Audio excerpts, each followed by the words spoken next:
தந்தை, மகன், தூய ஆவியாரின் பெயராலே ஆமென்.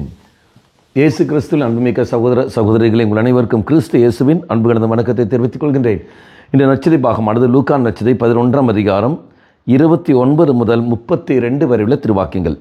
குறிப்பாக 29வது வாக்கியம், மக்கள் வந்து கூட கூட இயேசு கூறியது, இந்த தீய தலைமுறையினர் அடையாளம் கேட்கின்றனர், இவர்களுக்கு யோனாவின் அடையாளத்தை தவிர வேறு அடையாளம் எதுவும் கொடுக்கப்பட மாட்டாது. மக்கள் பார்க்கின்றோம், இங்கு மக்கள் வந்து இயேசுவை காண வருகிறார்கள். இயேசு போகிற இடத்திலெல்லாம் கூட்டம் கூடிக்கொண்டே இருக்கின்றன. எதற்காக? அவர்கள் இயேசு செய்த அற்புதங்கள் அடையாளங்களை கண்டார்கள். அதை கண்டு அதை நம்பி போகிறார்கள் ஒழிய வேறுதும் இல்லை. அப்போ இயேசு அவர்கள் பார்த்து சொல்கிற வார்த்தை, இவர்கள் கூட்டம் வருவது காரணம் அற்புதங்கள் அடையாளம் கண்ட காரணத்தான் வருகிறார்கள் ஒழிய வேறுதும் இல்லை. அறிவிக்கின்ற வார்த்தை மேல் நம்பிக்கை இல்லாமல் போகிறார்கள். நண்பர்களே, இதுதான் நீங்களும் நான் செய்கின்றோம். இங்கே வார்த்தை கேட்பதல்ல, மாறாக எங்கே தியானங்கள், எங்கே கன்வென்ஷன்கள், எங்கே நற்செய்தி கூட்டங்கள் அறிவிக்கப்படுகிறதோ அங்கே இடத்துல அற்புதங்கள் அடையாளம் தேடிதான் போகிறோமே ஒழிய அந்த தியானங்களில், அந்த நற்செய்தி கூட்டங்களில் அங்கே அறிவிக்கப்பட்ட அந்த வார்த்தை மேல் நம்பிக்கை வைப்பதோ அல்லது அந்த வார்த்தையை கடல் மேல் நம்பிக்கை வைத்து வாழ வேண்டுமோ அந்த எண்ணம் அது நமக்கு வருவதில்லை.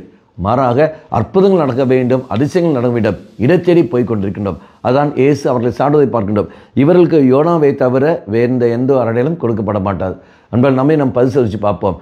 வார்த்தைக்கு நாம் முக்கியம் கொடுக்குறோமா அல்லது அற்புதங்கள் அடையாளங்களுக்கு நாம் முக்கியம் கொடுக்குறோமா?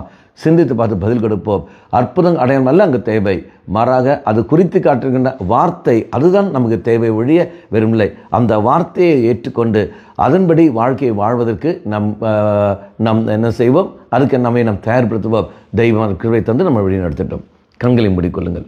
நல்லவனாய தெய்வமே, எங்கெல்லாம் உம்முடைய வார்த்தை அறிவிக்கப்படுகிறதோ அங்கெல்லாம் அற்புதங்கள் அடையாளம் நடக்கும்.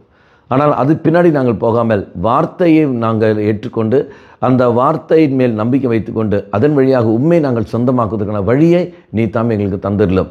அந்த ஒரு மனநிலை, அந்த ஒரு பக்குவத்தை எங்களுக்கு தந்துடலும்.